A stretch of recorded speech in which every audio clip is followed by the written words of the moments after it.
पर भी गुजरने के नहीं हूँ काबिल, मेरा वजूद कहाँ और वो ज़मीन कहाँ।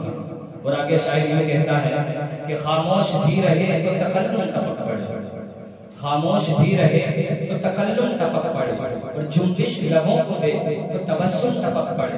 और शायर वो जादूगर है कि लिखकर नबी की नात, शायर वो जादूगर है कि लिखकर नबी की नात, कागज निचोड़ दे तो तरन्नुम टपक पड़े।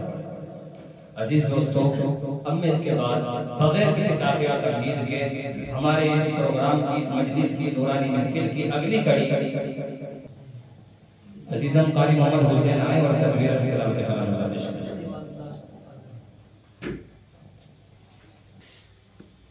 अऊज़ु बिल्लाहि मिनश शैतानिर रजीम। बिस्मिल्लाहिर रहमानिर रहीम। अल्हम्दुलिल्लाहि रब्बिल आलमीन, अर्रहमानिर रहीम, मालिकि यौमिद्दीन। इय्याक नअबुदु व इय्याक नस्तईन। इहदिनस सिरातल मुस्तक़ीम, सिरातल लज़ीना अन'अमता अलैहिम गैरिल मग़्दूबि अलैहिम वलद्दाल्लीन।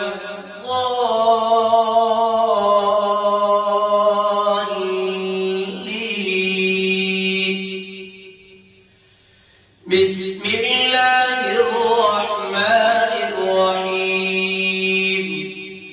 तबारकल्लज़ी बियदिहिल मुल्कु व हुवा अला कुल्लि शैइन क़दीर।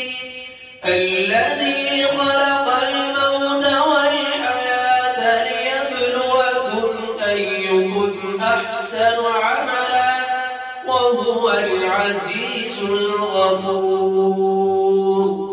الذي خلق 7 سماوات طباقا ما ترى في خلق الرحمن من تفاوت فارجع البصر هل ترى من فطور ثم ارجع البصر كرتين ينقلب إليك البصر خاسئا وهو حسير.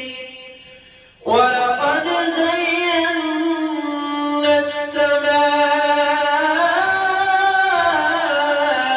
الدنيا بمصابيح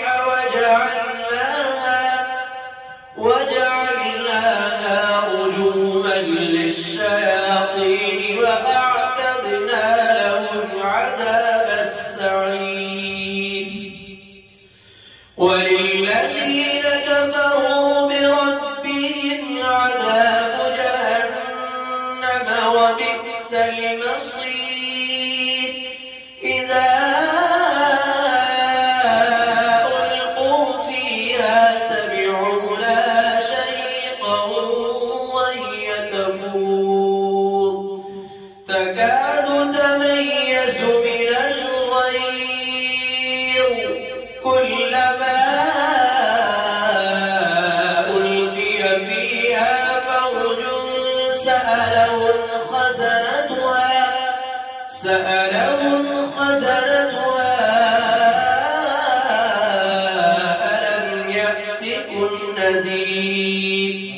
قالوا بلى قد جاءنا نذير فكذبنا وقلنا ما نزل الله من شيء إن أنتم إلا في ضلال كبير.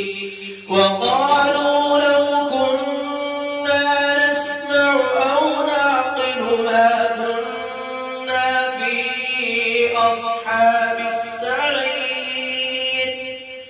فاعترفوا بذنبهم أصحاب السعير إن الذين يخشون ربهم بالغيب لهم مغفرة وأجر كبير وأسروا قولكم أو اجهروا به إنه عليم بذات الصدور ألا يعلم من خلق وهو اللطيف الخبير صدق الله العظيم दुनिया की किताबों में कुरान चमकता है, दुनिया की किताबों में कुरान चमकता है, कुरान में अल्लाह का फरमान चमकता है। मामूल बनाने जो कुरान की तिलावत का और मामूल बनाने जो कुरान की तिलावत में अल्लाह की नजरों में फिर वो इंसान चमकता है।